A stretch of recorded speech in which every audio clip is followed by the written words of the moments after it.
أعوذ بالله من الشيطان الرجيم بسم الله الرحمن الرحيم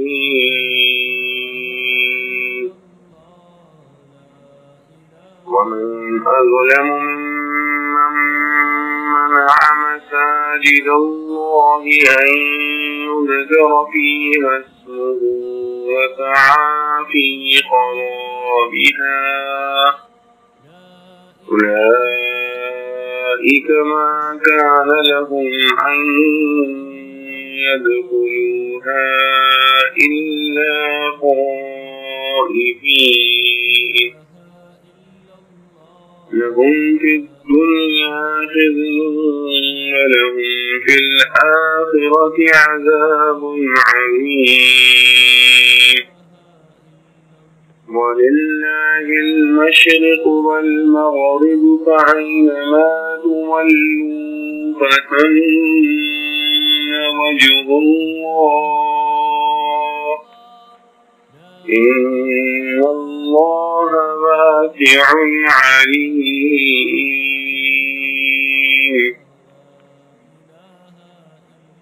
اور اس سے بڑا ظالم کون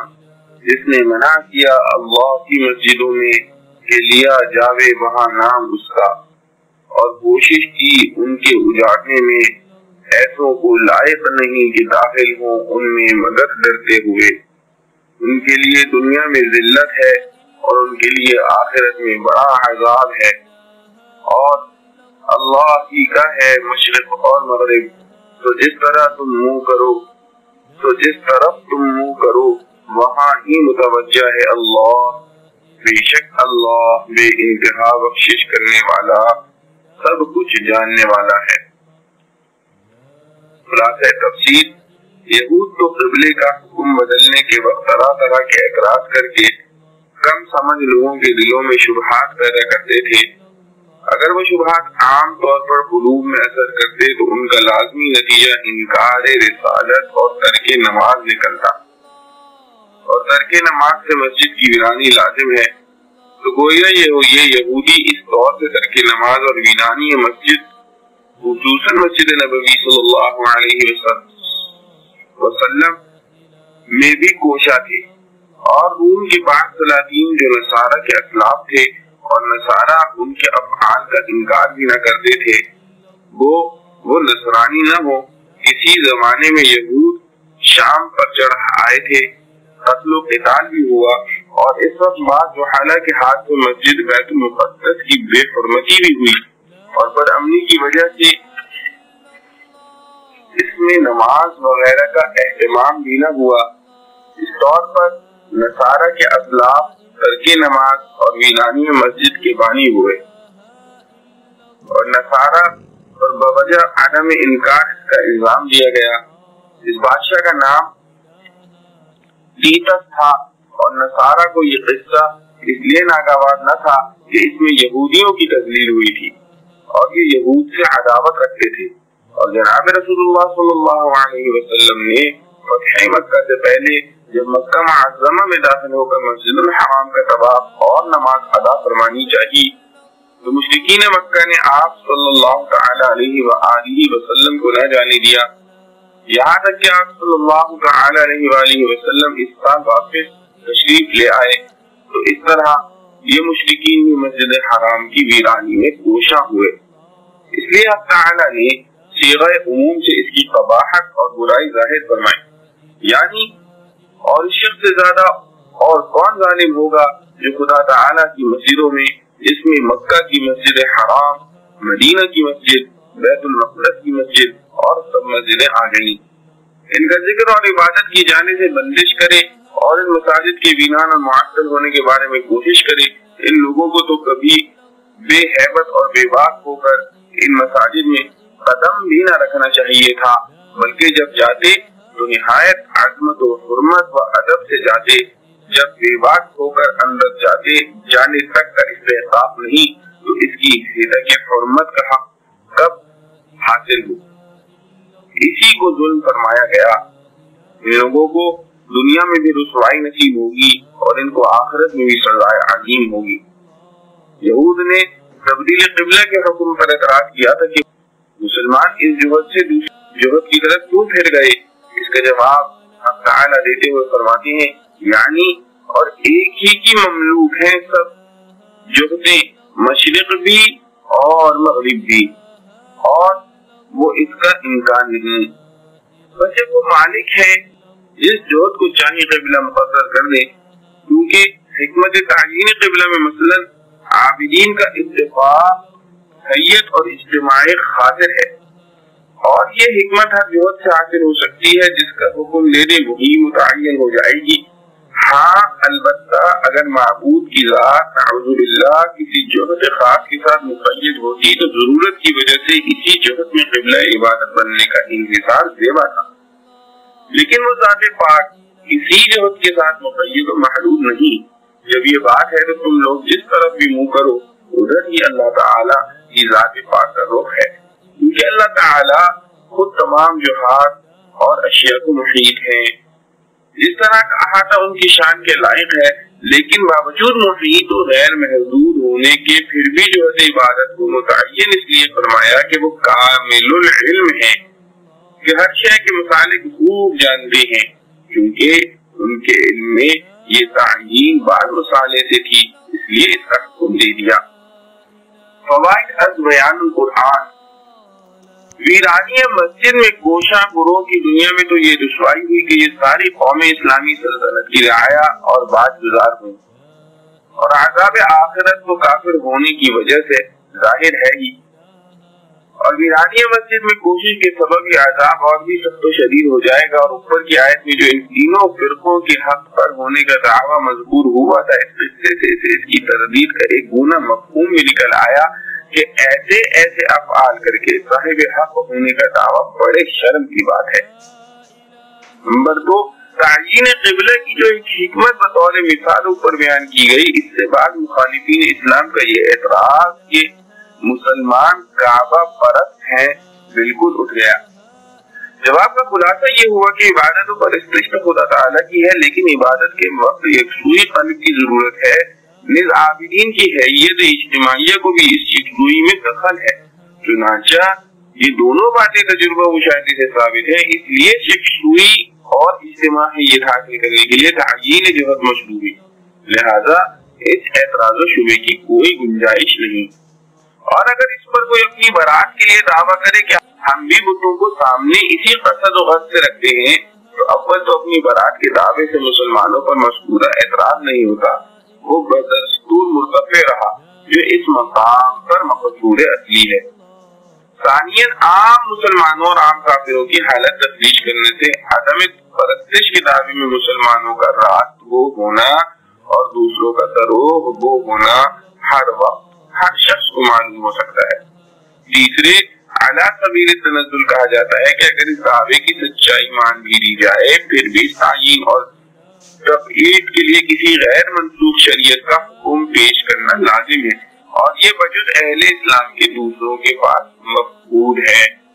اور ترجمہ و تفسیر کے ضمن میں بیان حکمت کے لیے جو مثلا اضافہ کیا گیا ہے تو اس کی وجہ یہ ہے کہ احکام خداوندی کی حکمتیں اور مصلحتیں انحصار اور استعیاب کے ساتھ کسی کے ادراک میں نہیں آ سکتی، سو اس حکم میں بھی ہزاروں حکمتیں ہوں گی، ایک دو کے سمجھ جانے سے ان میں انحصار اور دوسروں کی نفی نہیں ہو سکتی۔ نمبر 3، اور یہ جو فرمایا کہ ادھر ہی اللہ کا رخ ہے، اور اسی طرح یہ جو فرمایا ہے کہ وہ محیط ہے، اور ایسے ہی جو مضامین ہیں ان سب میں زیادہ کھود پرید نہ کرنی چاہیے، کیونکہ جس طرح اللہ تعالیٰ کی ذات کا پورا ادراک کسی بندے سے ممکن نہیں، اسی طرح اس کی صفات کی حقیقت بھی فہم سے خارج ہے۔ اجمالاً ان سب پر تو ایمان لے آوے، اس سے زیادہ کا انسان مکلف نہیں۔ معارف و مسائل، ان دو آیتوں میں دو اہم مسئلوں کا بیان ہے۔ پہلی آیت ایک خاص واقعے کے متعلق نازل ہوئی ہے۔ واقعہ یہ ہے کہ زمانہ اسلام سے پہلے جب یہودیوں نے حضرت یحییٰ علیہ السلام کو قتل کر ڈالا تو روم کے نصارہ نے ان سے انتقام لینے کی خاطر عراق کے ایک مجوسی بادشاہ کے ساتھ مل کر اپنے بادشاہ تیتوس کی سرگردگی میں شام کے بنی اسرائیل پر حملہ کر کے ان کو قتل و غارت کیا اور تورات کے نسخے جلا ڈالے، بیت المقدس میں نجاسات اور خنزیر ڈال دیے، اس کی عمارت کو خراب و ویران کر دیا، بنی اسرائیل کی قوت و شوکت کو بالکل پامال اور ختم کر دیا۔ حضرت صلی اللہ علیہ وسلم کے عہد مبارک تک بیت المقدس اسی طرح ویران و منہدم پڑا تھا۔ بعض مفسرین نے اس مجوسی کا نام بخت نصر بتلایا۔ اس سے معروف بخت نصر تو اس لیے مراد نہیں ہو سکتا کہ اس کا زمانہ حضرت یحییٰ علیہ السلام سے پہلے ہے، یہ ممکن ہے کہ بعد میں کسی دوسرے بادشاہ کو بخت نصر ثانی کہنے لگے ہوں۔ حضرت مفتی محمد شفیع صاحب رحمۃ اللہ علیہ فاروق اعظم رضی اللہ عنہ کے عہد میں جب شام و عراق فتح ہوئے تو آپ کے حکم سے بیت المقدس کی دوبارہ تعمیر کرائی گئی۔ زمانہ دراز تک پورا ملک شام و بیت المقدس مسلمانوں کے قبضے میں رہا، پھر ایک عرصے کے بعد بیت المقدس مسلمانوں کے قبضے سے نکل گیا اور تقریباً 100 سال یورپ کے عیسائیوں کا اس پر قبضہ رہا، تا آگے 6 صدی ہجری میں صلاح الدین ایوبی رحمۃ اللہ علیہ نے پھر اس کو فتح کیا۔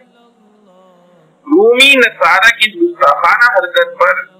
تورات کو جلایا اور بیت المقدس کو خراب و ویران کر کے اس کی بے حرمتی کی یہ آیت نازل ہوئی۔ یہ قول مفسر القرآن حضرت عبداللہ بن عباس رضی اللہ تعالی عنہ کا ہے، اور حضرت ابن زید رضی اللہ عنہ وغیرہ مفسرین نے آیت کا شان نزول یہ بتلایا ہے کہ جب مشرکین مکہ نے رسول کریم صلی اللہ علیہ وسلم کو واقعہ حدیبیہ کے وقت مسجد حرام میں داخل ہونے اور طواف کرنے سے روک دیا تو یہ آیت نازل ہوئی۔ ابن جریر رحمۃ اللہ علیہ نے پہلی روایت کو اور ابن کثیر رحمۃ اللہ علیہ نے دوسری کو ترجیح دی ہے۔ بہرحال آیت کا شان نزول تو مفسرین کے نزدیک ان دونوں واقعوں میں سے کوئی خاص واقعہ ہے، مگر اس کا بیان عام لفظوں میں ایک مستقل ضابطہ اور قانون کے الفاظ میں فرمایا گیا ہے تاکہ یہ حکم انہی نصارہ یا مشرکین وغیرہ کے لیے مخصوص نہ سمجھا جائے بلکہ تمام اقوام عالم کے لیے عام رہے۔ یہی وجہ ہے کہ اس آیت میں خاص بیت المقدس کا نام لینے کے بجائے مساجد اللہ ذکر فرما کر تمام مساجد پر اس حکم کو عام کر دیا گیا، اور آیت کا مضمون یہ ہو گیا کہ جو شخص اللہ تعالیٰ کی کسی مسجد میں لوگوں کو اللہ کا ذکر کرنے سے روکے یا کوئی ایسا کام کرے جس سے مسجد ویران ہو جائے تو وہ بہت بڑا ظالم ہے۔ مساجد اللہ کی عظمت کا مقتضا یہ ہے کہ ان میں جو شخص داخل ہو ہیبت و عظمت اور خشوع و خضوع کے ساتھ داخل ہو، جیسے کسی شاہی دربار میں داخل ہوتے ہیں۔ اس آیت سے جو چند ضروری مسائل و احکام نکلے ان کی تفصیل یہ ہے۔ اول یہ کہ دنیا کی تمام مساجد آداب مسجد کے لحاظ سے مساوی ہیں، جیسے بیت المقدس، مسجد حرام یا مسجد نبوی علیہ الصلوۃ والسلام کی بے حرمتی ظلم عظیم ہے۔ اسی طرح دوسری تمام مساجد کے متعلق بھی یہی حکم ہے۔ اگر ان تینوں مساجد کی خاص بزرگی و عظمت اپنی جگہ مسلم ہے کہ مسجد حرام میں ایک نماز کے ثواب 1,00,000 نمازوں کے برابر اور مسجد نبوی علیہ صاحب الصلاۃ والسلام بنیز بیت المقدس میں 5,000 نمازوں کی 50,000 نمازوں کے برابر ثواب ملتا ہے، ان تینوں مساجد میں نماز پڑھنے کی خاطر دور دراز ملکوں سے سفر کر کے پہنچنا موجب ثواب عظیم اور باعث برکات ہے، بخلاف دوسری مساجد کے کہ ان تینوں کے علاوہ کسی دوسری مسجد میں نماز پڑھنے کو افضل جان کر اس کے لیے دور سے سفر کر کے آنے کو حضرت صلی اللہ علیہ وآلہ وسلم نے منع فرمایا ہے۔ دوسرا مسئلہ یہ معلوم ہوا کہ مسجد میں ذکر و نماز سے روکنے کی جتنی بھی صورتیں ہوتی ہیں وہ سب ناجائز و حرام ہیں۔ ان میں سے ایک صورت تو یہ کھلی ہوئی ہے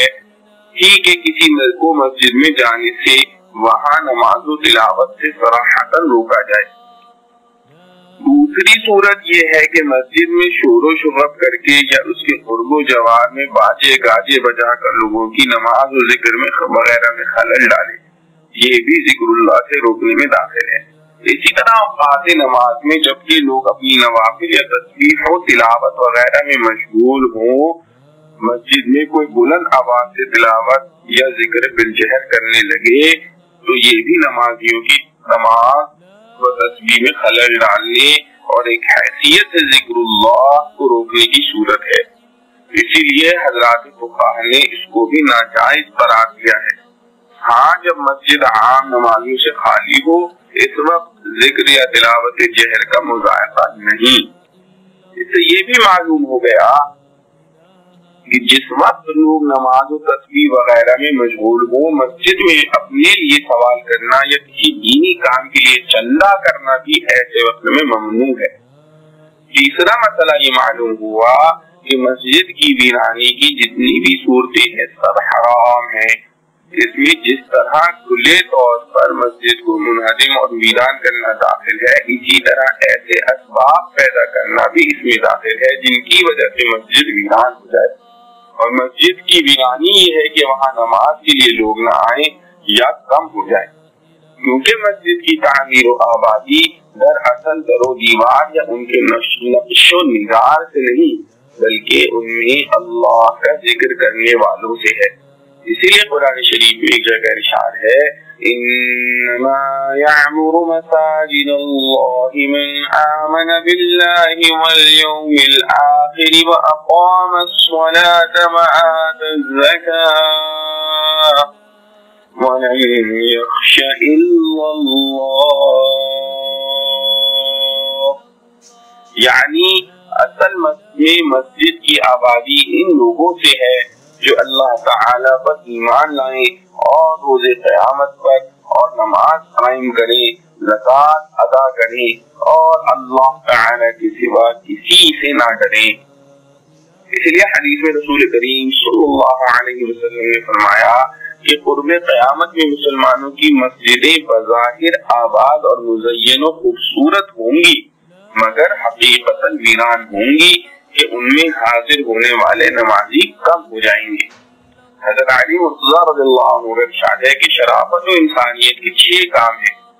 3 حضر کے اور 3 سفر کے۔ حضر کے 3 یہ ہیں تلاوت قرآن کرنا،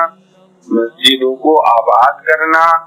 ایسے دوستوں کی جمعیت بنانا جو اللہ تعالی اور دین کے کاموں میں امداد کریں،